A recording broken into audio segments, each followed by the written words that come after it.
I get a bit blue between seasons of Why Dance Matters. I don't know why. I suspect it's as simple as just really missing the conversations. Recording episodes for this Royal Academy of Dance podcast gives us wonderful nuggets of human connection. Sitting down with strangers who are so generous with their time and hearts and minds, it never gets old. I'm David Jays. This is Why Dance Matters, and it cheers me right up to open the imaginary doors on our new season. Lucky number 7. What do we have in store? We have award-winning dancers and choreographers. We have young stars and late bloomers.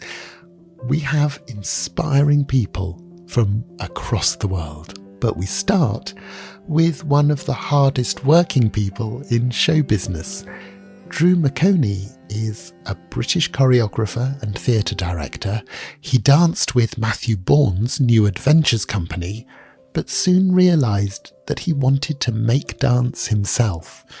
He staged a wonderfully witty Jekyll and Hyde, Strictly Ballroom in the West End, King Kong on Broadway, plus classic musicals and original dance works. Drew seems crazy busy. This month he's opening a brand new version of the Nutcracker in a brand new London venue, giving the festive favourite a sweetly queer twist. And next year sees his stage version of the Oscar-winning movie The Artist, the one about silent movies and the very cute little dog. His work always hits a sweet spot between warm and witty with a kinetic fizz, so he should be perfect for that one. If that wasn't busy enough, he's just become a father. We're speaking a mere week after his baby was born, so will Drew be wired or too tired to speak? Let's find out.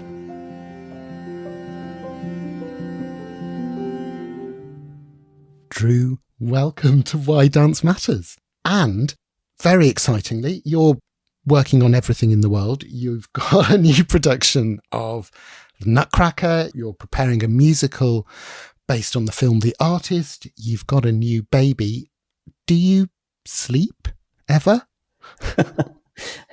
It's a very good question. I mean, I think as a person, I'm not much of a sleeper anyway. I haven't been since I was a child. So I feel like I'm getting the good bit of karma right now with my baby not allowing me to sleep, because I don't think I let my parents sleep, to be honest. I was too busy daydreaming about doing things like Nutcracker and The Artist. So really, it's just karma coming out and nipping me in the butt. Were you that child? Were you the bouncing up and down on bits of furniture and running around madly child? Yeah, I mean, I was outrageous, to be honest. My granddad used to have this amazing old video recorder that he took everywhere. It was his pride.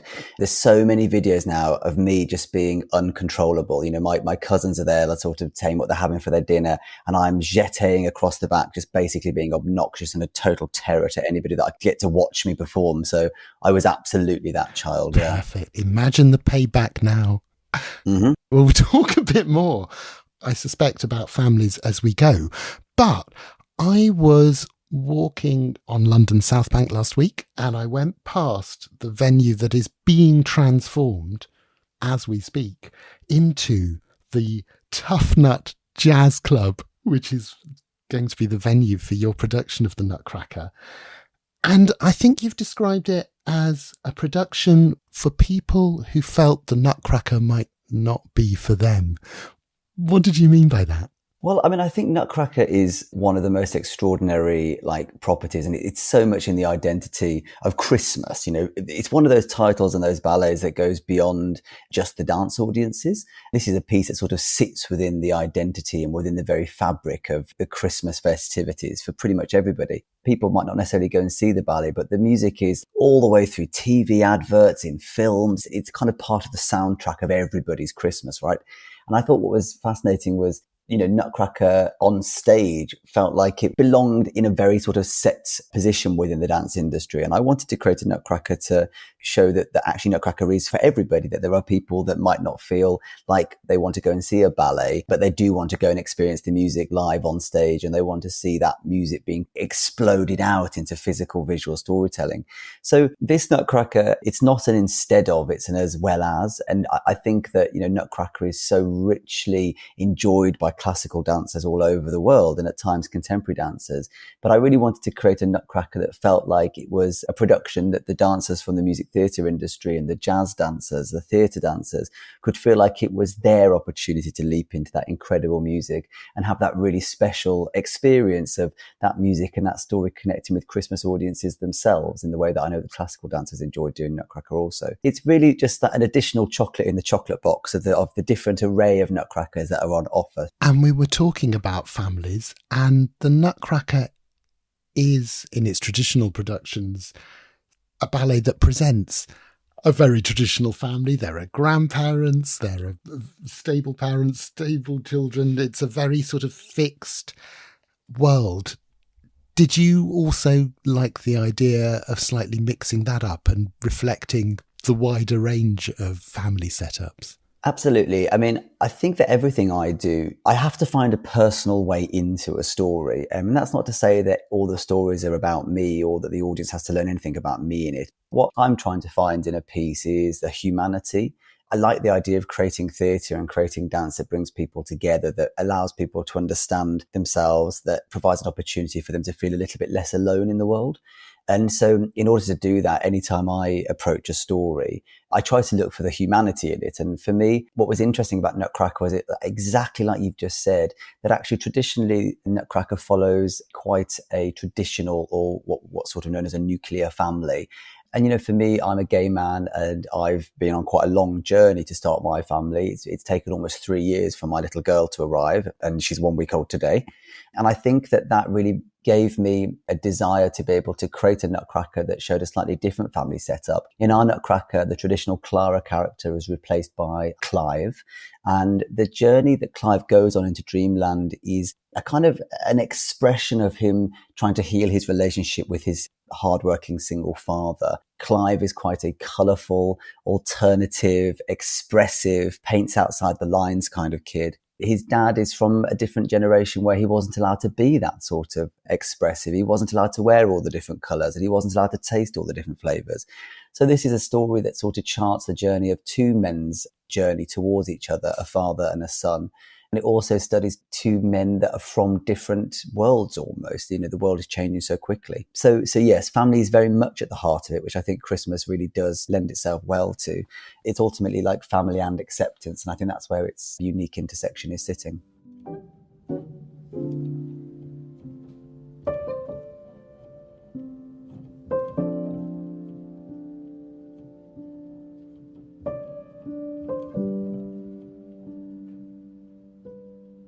When did dance enter the picture for you amid all the showing off and running around?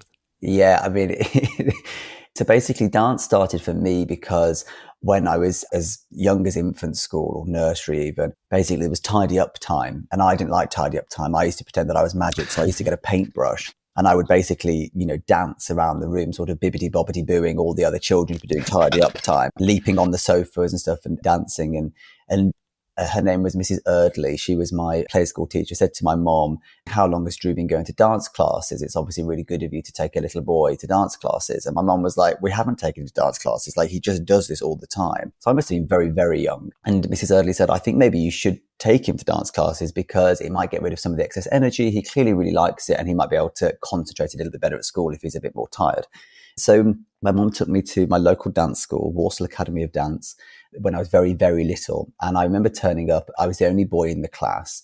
And we had to skip around and we were being fairies and we were being witches. And I hated it. And I basically wanted to quit straight away. But which is ironic because nowadays I'd love to dress around as a fairy and a witch. And I'll absolutely be doing that with my daughter. So, I mean, it's the irony of giving up straight away because I didn't want to be a fairy the humour of that is not lost on me. And so I stopped. And then my cousin went to disco and freestyle dance classes and I went along with her.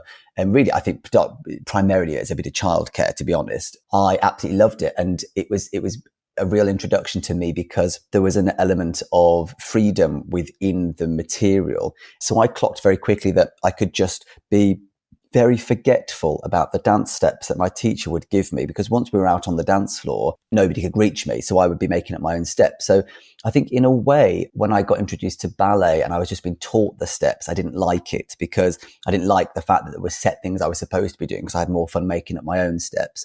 And then when I went to disco and freestyle, it was the perfect introduction for me because there was a certain freedom to it. To find the reason I loved to dance was the making up of the dance, really. So the next thing that happened was I decided to take up artistic residency in the football goalposts at school, because I'd been taken to see a production of Joseph and the Technicolor Dreamcoat, and I clocked what I now know as the Pros Arch of the theatre. And I thought it was very similar to the football goalpost. I took up artistic residency in the football goalpost, and I would put on my performances, and of course didn't know any of the rules of football. And so whenever the lads would be kicking a ball at me, shouting me to get out of the way, I would say, well, you've got another one down the other end. There's another one over there. You can go and play with that one, and I'm going to play on this one. So I think I just became a sort of subconscious goalie for them for quite a long time, leaping about.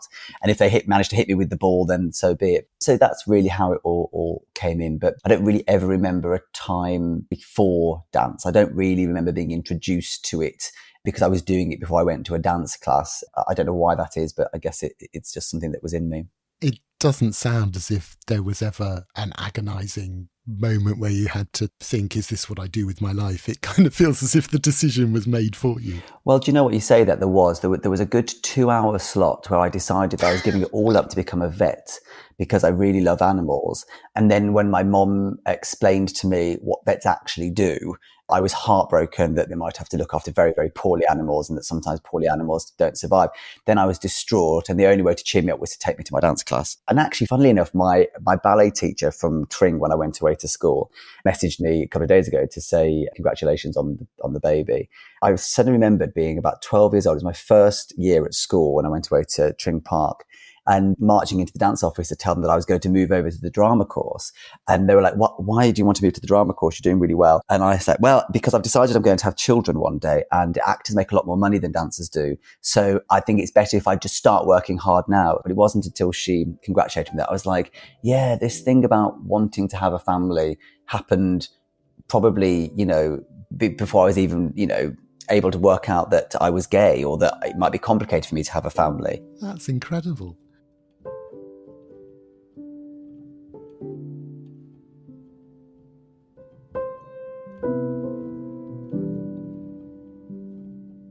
And you did start a dancing career, and notably you performed with Matthew Bourne's New Adventures for several years, including his version of the Nutcracker. I think, were you horrid little Fritz, who's the spoilt, hideous child? I don't know what it is about me that would make you assume that, David. I feel slightly attacked by that. It was my first principal role within the company, and I absolutely loved it. Because it's funny, when I was really little, I think I was a complete terror. I think I just needed to perform. But actually, as I've grown up, I'm actually quite the opposite to that now. Like, I wouldn't say I'm shy, but like I can be quite quiet. And so I think there was an inner child in me that absolutely loved playing Fritz. And I think that the amazing thing about working with Matthew Bourne is that you're welcomed in as an actor as well as a dancer. And so the process you go through in order to perform for his audiences is one that you really are able to give something personal of yourself. And I think that my experience with other sort of dance situations has been very much in service of a singular voice. Whereas with Matthew, obviously there is an exceptional singular voice there, but the way that he reaches that is through the kind of encouragement and the support of the dancers to really pour themselves into the opportunity. And so it was a life-changing gift for me working with New Adventures, because even though, Matthew and I make work very different, I also put very much the sort of support behind the dancers, but the process through which choreography is made is very different between the two of us. And I think our work is very different. It was a golden opportunity for me to be inspired by him and watch his process and also be allowed into that, putting your own sort of personality into the performance. And were you already, through your dancing career, looking for choreographer inspiration or for role models or for, in fact, models of how you really wouldn't want to run a room or lead a process. Was that already something you were thinking about? Yeah, 100%. I mean, I think it was very clear to me, everything I did, right from going away to school, all the decisions about wanting to be a choreographer. I mean, that's sort of what I told people all the time. And that goes back from a really sort of pivotal moment for me, which was I was the original little boy in The Snowman when I was very young, and it was created in Birmingham, which is where I'm from. And that was choreographed by Robert North, who is, amazing choreographer, and it was really, really informative because the way that show was made was very much, obviously Robert is like a brilliant choreographer, but he was working with these children. We were like, I don't know, like 9 years old or something. And so he was very much like, so what would you do now? And I'd be like, oh, well, I think I'd go and throw a snowball. So he was like, okay, show me that. So I'd go and throw the snowball. And he'd be like, well, what about if you turn this way and put your foot down here? And he was very inclusive in the way that the show was made. And there was three, because obviously we were triple cast because we were children. The other two lads would go, they'd take their tea breaks, they'd go out and sit with their mom in the green room, and I'd never come out of the studio. I'd stay in my tea breaks and I'd make up my own dances. And Robert clocked very quickly what I was doing, and I was making up my dances. So he used to go and get a cup of tea, and then he'd sit in the corner, he'd watch me making up my dances.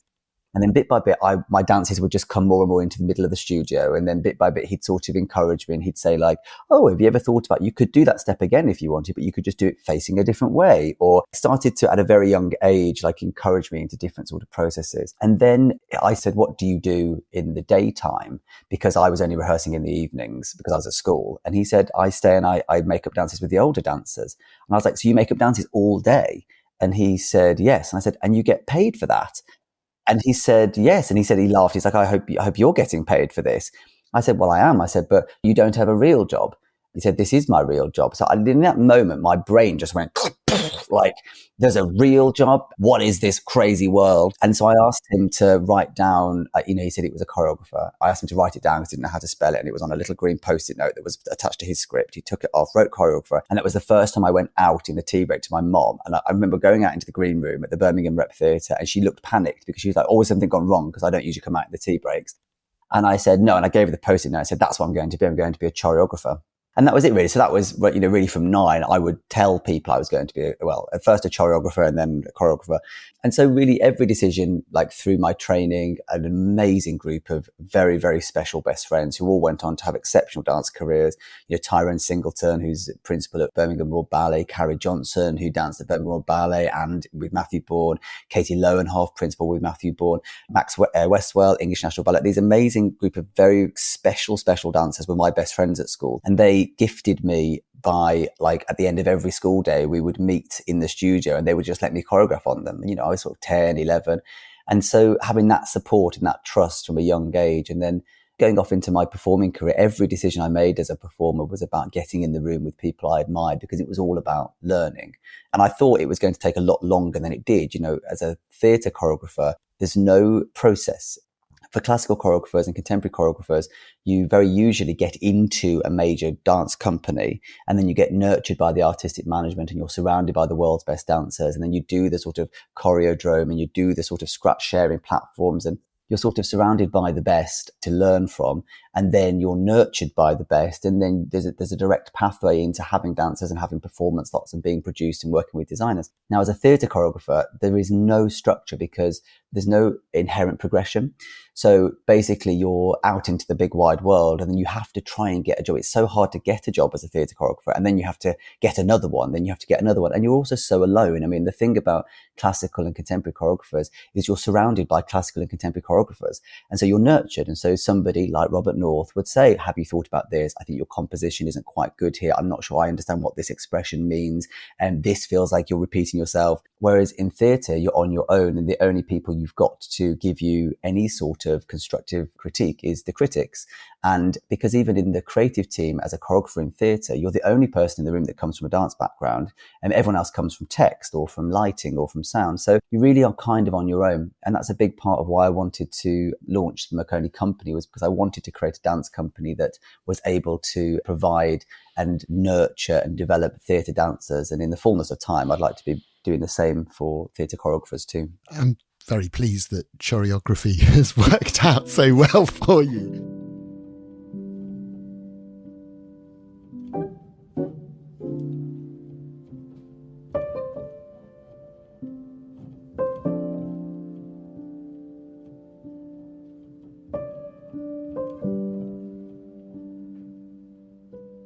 And one of the shows, perhaps one of the first shows I saw where you were responsible for everything, direction, choreography, story, was a wonderful version of Jekyll and Hyde with a kind of Little Shop of Horrors vibe to it, which was fantastic.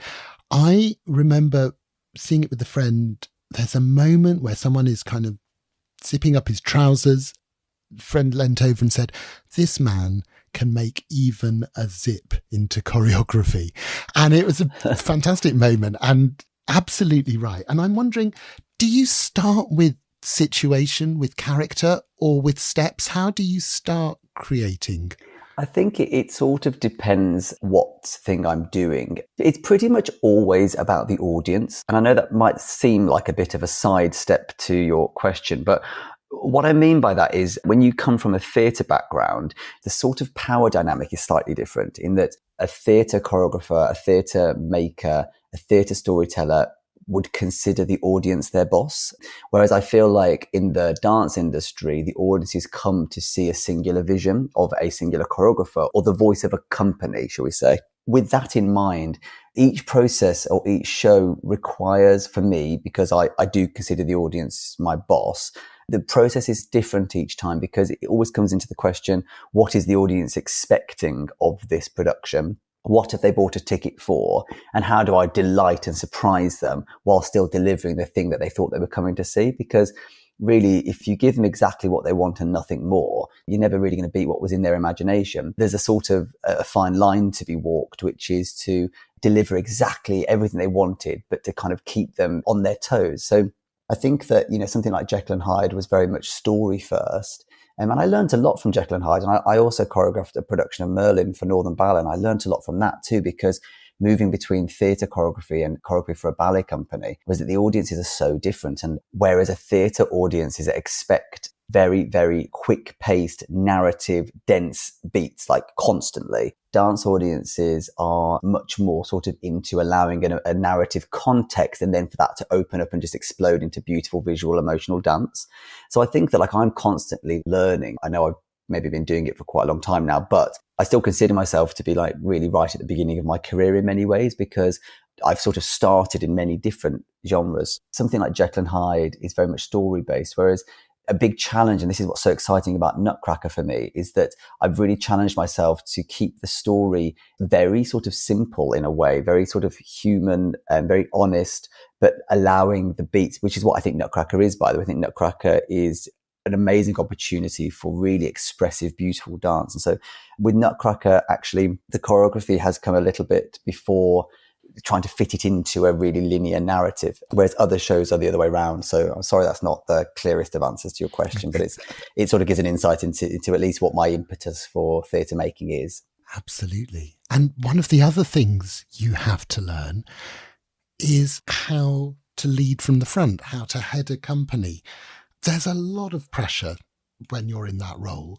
I'm thinking of something like the King Kong musical you did on Broadway, which was clearly a monster show in every way. Huge scale, huge exposure and pressure. How do you cope with that? How do you field all the decisions that come at you? And how do you keep enjoying the work? To be honest with you, I think that's something that I spent a lot of time thinking about during the pandemic, to be honest, because I think that I learned so much again from King Kong. I mean, to be really honest, there were big parts of King Kong that I didn't enjoy. It was such a huge responsibility. And like you say, a monster show, sort of monster scale, monster budget, monster pressure.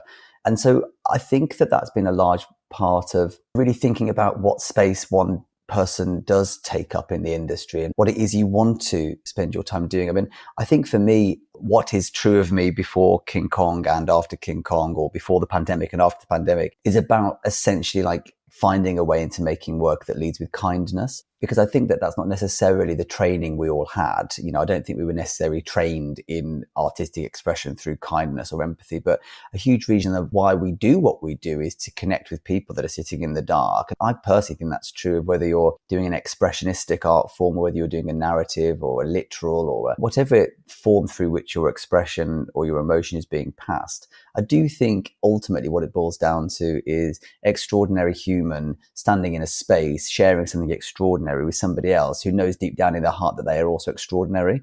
So it's that thing about, I'm not personally a religious person, but I do consider theatre to be my church, because it's where I think groups of people come together to hear stories that hopefully inspire them to be better and to be kinder and to be more empathetic. So I do think that in terms of finding ways of dealing with the pressure, it's like, actually, I think if I'd have let myself really fully take in the scale of King Kong, it would have not allowed me to make sure I was looking after the people that were inside that building that were also feeling all the pressure. And so I think it's about constantly looking after the people in front of you and really trying to get the room to be in a place where they feel deep pride about what it is that they're making. And so, like on a press night, I always encourage the company to go and find a quiet moment to sit and really think about what it is they feel about a show before the world tells them what they think about it, because you can very quickly get warped by what other people think. And ultimately, your career lives and dies off your taste.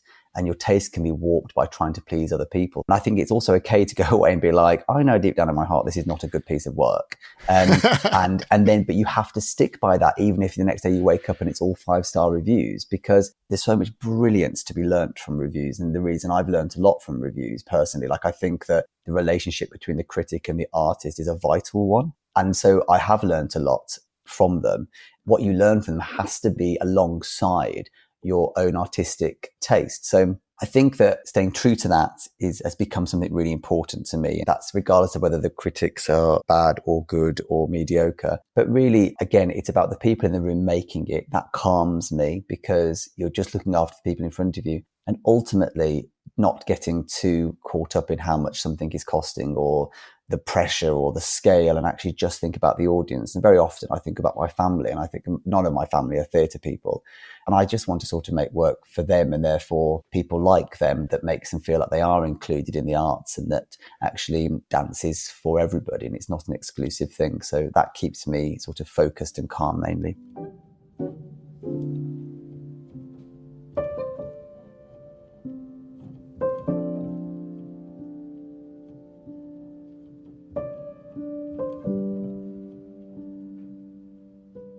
This leads us to The Artist, the show you're planning next after the Nutcracker for next year, based on the multi-Oscar winning, marvellous, almost silent film, and is also about how you navigate the business, how you navigate the ups and downs of reputation and the business of making art. How easily, as we said, it's almost silent, does it easily translate onto the stage? The Artist is something that's like become incredibly important to me. It's a little bit hard really to articulate why, but I think you've actually just started to pick something apart there in terms of about how one person navigates the industry. And, you know, to be honest with you, when we very first thought about it as a title, it just felt initially, it was like, oh, it's just a really good idea. It's a great film. We don't really have like an iconic theatre experience of the silent movie era. And of course, it just makes sense, you know, silent movie, dance, great. Let's, you know, we'll never get the rights to it, but might as well have a go. Do you know what I mean? And so it was all very like plucky, optimistic, all a bit sort of giggly. You know, it was a bit like that. But what's been fascinating about it is how, I don't mean personal as in it's just about me, but just how the sort of evolution of the show being created, it's become like a really unique thing. And when I met with Michel, who was the original film director and writer, in order to get the rights, he said to me, what do you think the film's about? And I said, oh, and bearing in mind that when we got the rights, we were right in the middle of the Me Too movement. And so I said, oh, I think it's about a young woman who's finding her voice in Hollywood. And that's why it's so clever to be done as a silent movie, because it's a silenced minority. He smiled and looked at the table and he said, yes, he said, I think everybody thinks it's about that. And he said, to be honest with you, I quite like the fact that people think it's about that, but it actually wasn't the film I wrote. The film I wrote was about a man for whom the world is moving too fast and doesn't know how to deal with it. And in that moment, it just dawned on me. I was like, the themes that are dealt with within the piece are incredibly important. It's about a world shifting at a dramatic pace and how a man, because of patriarchy, doesn't have the skill set to be able to talk. And to be able to tell a story about a man finding his voice, finding out how to communicate, finding out how to essentially ask for help, at the same time as a young woman arrives in Hollywood and essentially is able to climb her way to being Hollywood's greatest star because she has the ability to use her voice, is an extraordinarily contemporary and important piece of theatre to be telling. Now, when you're given the gift of being able to translate an important property like The Artist for the stage, you have to sit and think, okay, like, but why on stage? What is the theatrical device that unlocks this piece of storytelling to a deeper level than the film could? Because otherwise, I mean, you've already paid for your Netflix subscription, go and watch it.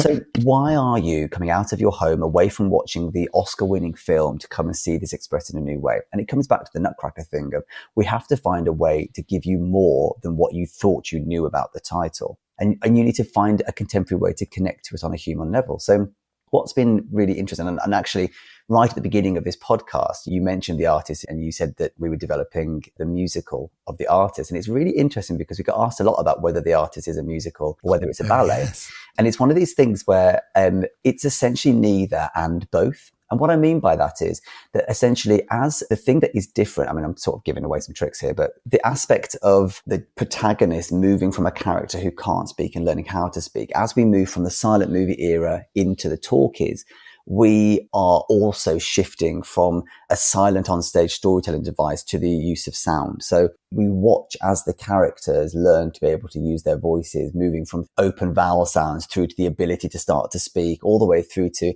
landing in sort of one of the great MGM Hollywood movie musical making machines. Whereas in the movie, there was just sort of a handful of lines at the very, very end of the film before the credits roll. Basically, as Peppy Miller, the young, sort of rising female star, comes into the picture, she brings a voice with her, and that the world changes forever. And so, whereas at the very beginning of the piece, the world revolves around George Valentin and his ability to tell stories through dance, by the end of the piece, dance and music and song and voice collide as the man and the woman come together in harmony.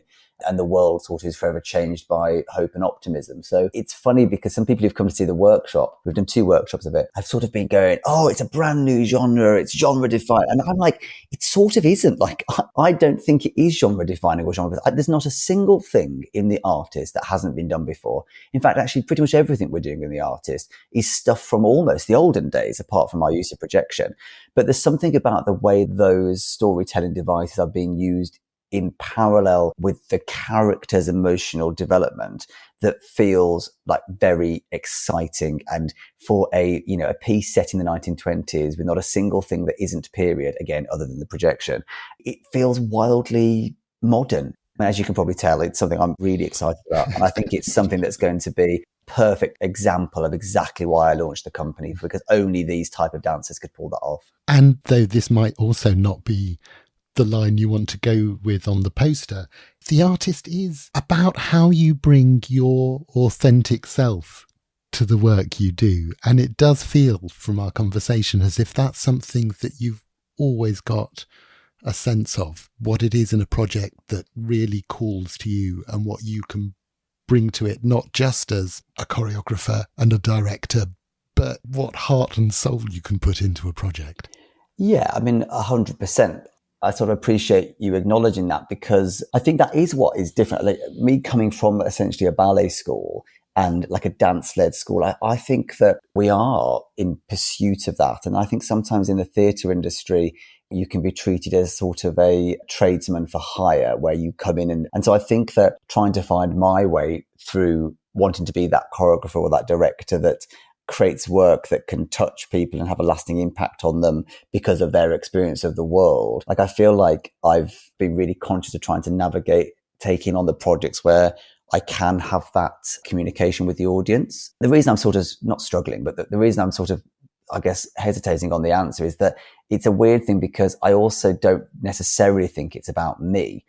I don't go into these shows going, oh, how can I be recognized or remembered almost. It's like, I think about my background is not one that necessarily had an obvious access into going to see dance. I did go to ballet in the end, but ballet definitely, when I did get to start training in ballet, all the children that were going to ballet were from very different families to mine. You know, there were very sort of middle to upper class families. And the culture of the sort of family that I was from was more that sort of disco freestyle. And so I guess in a way, I've always wanted to be trying to get back to finding ways of making more people feel like they belong in my work. And I've tried to access my own humanity in able to access theirs. I guess, you know, two things can be true, right? I can be in pursuit of trying to have a personal response, but in order to access many people rather than it being about me, I hope. I didn't mean to suggest that all of your productions could be subtitled The Drew McOnie Story. Yeah, hopefully not. King Kong, The Drew McOnie Story. Well, that would be... does have a ring to it. That would be terrifying, yeah.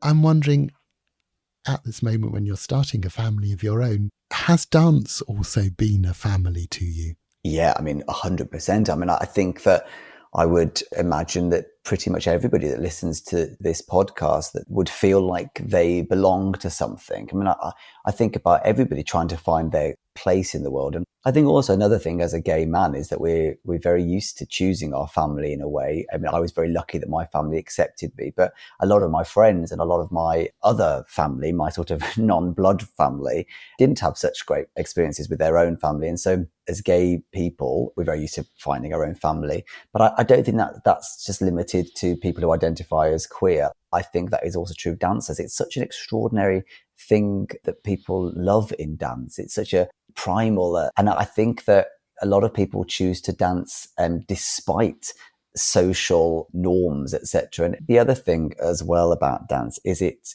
costs you so much, and it does cost money, but that isn't what I mean. Growing up, if you're going to be a dancer, it has to be who you are, right, from a very early age. And so when other people are going out and doing things and experiencing different things, it can cost you friendships and it can put you in different situations. And so I do think people find their tribe, find their families within dance. And I acknowledge that in the companies and the casts that I work with. I acknowledge it in the young people I teach and train. And I acknowledge it in myself as well. There's a certain calm, or there's a certain humor, or there's a certain sort of unspoken communication that happens within. And by the way, I'm not just talking about performing dance. I mean, I consider sort of everybody who goes to the theatre who loves dance a dancer. You know, it's just whether you dance with your body or whether you dance in your imagination. But there is an unspoken sort of sense of community and a sense of family within the dance industry that I adore. Drew, we're going to let you go, but we can't do that before we ask the final question, which is, why does dance matter to you? Dance matters to me because it was where I sort of found my first home.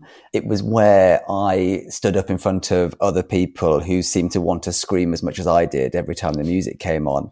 It was a place where I felt like I belonged. It was a place where I felt like I wasn't alone in my own imagination. And really, dance was a place that gave me the strength to ignore my geography teacher when she said that daydreaming wouldn't amount to anything. And so for that, really, I consider the most valuable thing that I own is my passion. And dance was the thing that gave me that. And it was the thing that made me believe in protecting it. Drew McOnie, daydreamer, choreographer. It has been an absolute joy. Thank you so much. Thank you so much for having me. I've really enjoyed it. I love that you can almost hear the whir of Drew's brain. The talk just tumbles out of him. That was a whiz-bang start to our new season. I really hope you enjoyed it and that you'll enjoy the episodes to come with New York's star choreographer Pam Tanowitz, with English National Ballet Director Aaron Watkin, and with a medalist from the RAD's Margot Fontaine International Ballet Competition, and more.